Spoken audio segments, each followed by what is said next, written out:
कि नौकरी लग जाए, खूब कमाओ तो अच्छा है, उसी पैसे से बीवी को खूब घुमाओ खिलाओ, लेकिन बच्चों को पढ़ाओ तो अच्छा है। लेकिन बाबा साहब के मिशन में अगर खर्च नहीं कर पाए तो मर जाओ तो अच्छा है। दोस्तों, बेहतर से बेहतर की तलाश कर, और मिटाए नदी तो समंदर की तलाश कर। और टूट जाते हैं शीशे पत्थर की चोट से, टूट जाए पत्थर ऐसे शीशे की तलाश कर, ऐसे शीशे की तलाश कर। बहुत बहुत धन्यवाद।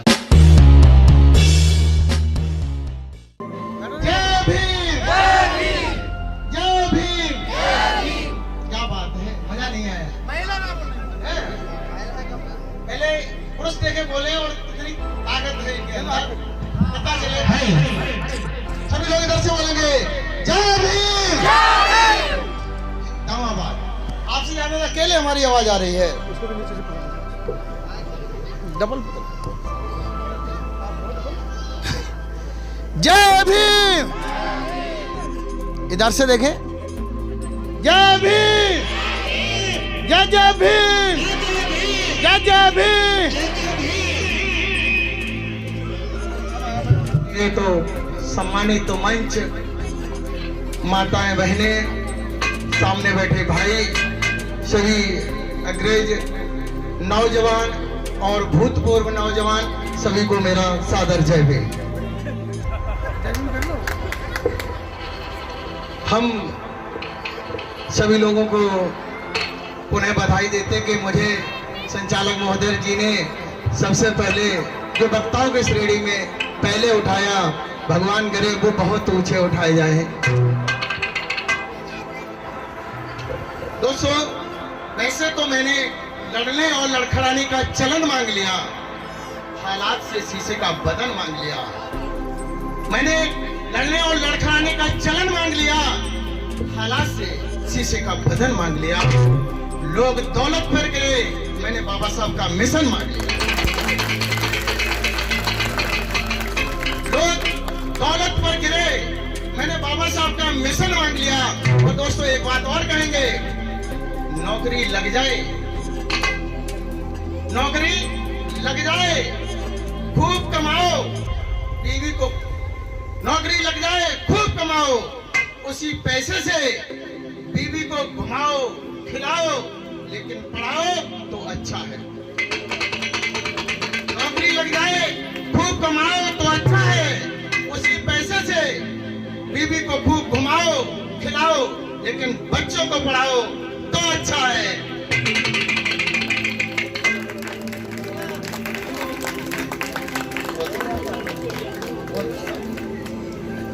पुनः कि नौकरी लग जाए, खूब कमाओ तो अच्छा है, उसी पैसे से बीवी को खूब घुमाओ खिलाओ, लेकिन बच्चों को पढ़ाओ तो अच्छा है। लेकिन बाबा साहब के मिशन में अगर खर्च नहीं कर पाए तो मर जाओ तो अच्छा है। बाबा साहब के मिशन पर अगर खर्च नहीं कर पाए तो मर जाओ तो अच्छा। हम लोग घर से निकलते हैं, लड़ते भी हैं, बीवी वाले हैं, बच्चे वाले हैं, और बीवी बच्चे जब होते हैं तो घर में होता ही है।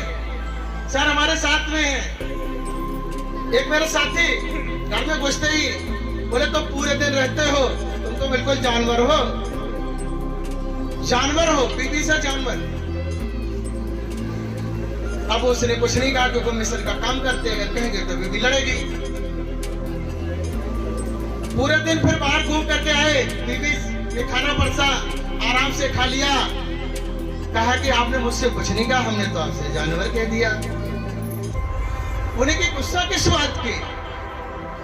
तुम और हम एक ही तो हैं, तुम हमारी जान और हम तुम्हारे बर, दोनों को मिला दिया हो गए जानवर, तो काहे की लड़ाई?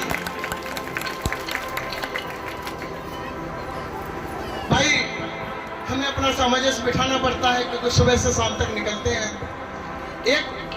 एक और ये भी आता है समाज में बहुत, अब तो हमारा समाज काफी सुधर गया है, लेकिन जब गंगा का जो नहीं स्नान करने के लिए, और खास तौर से महिलाएं बहुत जिद करती हैं, अपने पति को मनाती हैं कि कैसे गंगा हनवा लाऊं। जब हम गंगा के लिए निकलते हैं तो कहते हैं गंगा को हनवा के ले आइए, तो पति कहता काय को बच्चे में समझाते हैं कि वहाँ गंदा पानी है, कीचड़ है, सब कुछ है। बोले ना, अगर गंगा हराए तो तरेंगे ही नहीं। ज्यादा जिद करते हैं तो कहते हैं कि नहीं नहीं माता, हमारी इच्छा नहीं है, लेकिन सासू माँ की इच्छा है, माँ की इच्छा है। पति समझाता है, 2 लाइनों में किस तरीके से समझाता है। माताएं जरूर ध्यान दें इस बात में, सभी लोग ध्यान दें। मैं किसी से ताली नहीं बजवाने की कहेंगे, अगर अच्छी लगे तो बजा देना। पत्नी ने कहा अपने पति से कि गंगा को प्रभुनाथ गंगा को नहाने चले, माँ की इच्छा है उनको भी नहीं लाएंगे। कि गंगा को प्रभुनाथ गंगा को नहाने चले, माँ की इच्छा है उनको भी नहीं लाएंगे। पति बोले सुन प्रिय, पीड़ी हो गया तिवारी, डूबने लगे तो हम कौन कौन को बचाएंगे। पत्नी बोली सुन प्रिय, पहले तो अपन कहीं डूब नहीं पाएंगे, और डूबने लगे तो ना तो अम्मा को बचाना तुम, हमको बचाने सौ जवान कूद जाएंगे, हमको बचाने सौ जवान कूद जाएंगे। गंगा जी पे लेकर चलो तुम, जिद कर जाती है और संशय भी बहुत पैदा हो जाते हैं। गंगा पे गए, एक मेरे साथी हैं, उनके पिताजी खत्म हो गए। पिताजी खत्म हो गए तो माँ जिद पकड़ गई, बेटा इनकी हड्डी है पिताजी में डालो। अब उन्हें समझाया कि इनमें हड्डी डालने से कुछ नहीं होता है, बेटा मत ले जाओ, क्या है इनसे। बोले कि नहीं, हम तो लेके ही जाएंगे। लेके जाओ बेटा। अब लेकर के 2 भाई गए,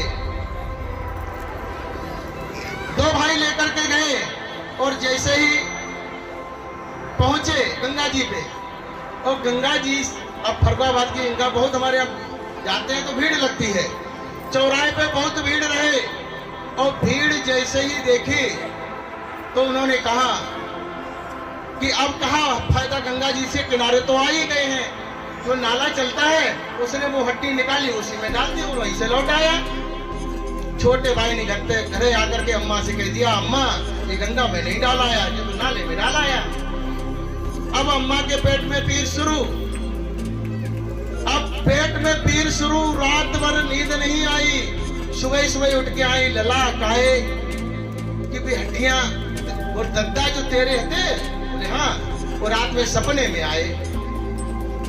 दद्दा सपने में आए, बोले दद्दा ने कहा कही, बोले जे कही कि लला फरुखाबाद लोग गो, लेकिन गंगा जी में हड्डी नहीं डाल के आओ, और नाला में डाला। बोले हैं अम्मा। दद्दा ने जवाब कही, वो दद्दा फरुखाबाद से और मैनपुरी लोग कहने चले आए, और 2 कदम में हड्डियां उठा के गंगा जी में नहीं डाल पाए। वे उठा करके वहां तक नहीं डाल पाए, यहां तक कहने के लिए चले आए। तो हमारे समाज में है कि इस तरीके की रीतियां हैं कि गंगा जी से कोई भी यहाँ नहीं आ सकता है, हड्डियों को न डालने से कोई फर्क नहीं पड़ता है। समाज में बहुत सी समय हो जाए तो बता दें। एक वर्तमान में जो स्थिति है उस पर एक घटना करके और हम अपना स्थान लेंगे।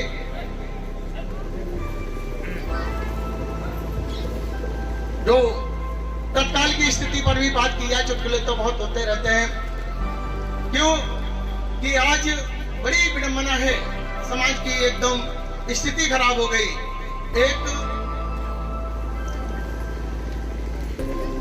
मान लीजिए एक राजा है, राजा समझ ही रहे हैं आप लोग। राजा ने आदेश किया कि जितने भी रिश्वतखोर हैं, जितने भी मुनाफाखोर हैं, सभी को बिजली के खंभे पर कल लटका दिया जाएगा। सभी को बिजली के खंभे पर लटका दिया जाएगा। सभी ने अब तो हलचल मच गई। गांव वालों ने फूल माला ऐसे लेकर के बिजली के खंभे पहुंचे, सबने पूजा अर्चना की, सबने कहा अब तो भाई जितने भी मुनाफाखोर हैं, जितने भी चाटकार हैं, सबको कल फांसी लगा दी जाएगी। जैसे ही पहुंचे तो दूसरे दिन जैसे ही देखा कि एक भी की फांसी नहीं लगी, सारे लोग जुलूस निकाल कर पहुंचे राजा के पास कि भाई इनमें खम्मा क्यों नहीं लगाए? आपने तो आदेश किया था कि जितने भी चाटकोर हैं, जितने भी लोग हैं, उनको सबको फांसी लगा दी जाएगी। उन्होंने कहा कि बैठक हो रही है, हमने टेंडर दिया है कि जैसे ही फांसी के फंदे का टेंडर पास होगा और टेंडर मिलेगा और फांसी के फंदे बन के आएंगे, तुरंत खम्भों पर उनको लटका दिया जाएगा। फांसी के फंदे आए और जैसे ही फांसी के फंदे बन के आए तो एक सज्जन उठ के खड़े हुए कि फांसी के फंदा जो सबसे ज्यादा भ्रष्ट है, टेंडर तो उसी को मिला है। राजा बोले ऐसी कोई बात नहीं है, उसी को उसी के फंदे से फांसी लगा दी जाएगी। तो बोले फांसी कब लगा दी जाएगी? बोले आज के 16वें दिन फांसी पे लटका दिया जाएगा सभी को। अब 16वें दिन का सभी इंतजार करने लगे, सारे लोग इकट्ठे हो गए। 16वें दिन के बाद सभी लोग फिर पहुंचे तो पाया कि सारे गांव के खम्भे उखड़े पड़े हुए हैं, एक भी खम्भा ही साबित नहीं। एक आदमी वहां मजदूर था, उसे पकड़ के लेकर के आए, बोले कि ये सारे खम्भे क्यों उखाड़ दिए गए? तुमने उखाड़े? बोले हाँ। बोले किसका आदेश था? कि मुझे तो जेई साहब ने आदेश दिया था। जेई से पूछा कि किसने आदेश दिया? बोले एई साहब ने दिया। एक को पूछा कि एक्सीएन ने दिया, एक्सीएन ने कहा कि सचिव ने दिया। सचिव को बुलाया गया कि खम्भे तुमने उखड़वाए? बोले साहब हाँ हमने उखड़वाए। बोले क्यों? बोले क्यों? कि इसलिए कि मुझे विश्वास आदमी ने बताया कि जो जमीन के अंदर एक विद्युत धारा प्रवाहित हो रही है और अगर खम्भे बने रहेंगे तो जमीन के अंदर से विद्युत धारा जो हमारे पावर हाउस बने हुए हैं, इनकी विद्युत धारा से टकरा जाएगी तो पूरे गांव में प्रलय आ जाएगी और पूरा का पूरा गांव नष्ट हो जाएगा। इसलिए खम्भे उखड़वा दिए।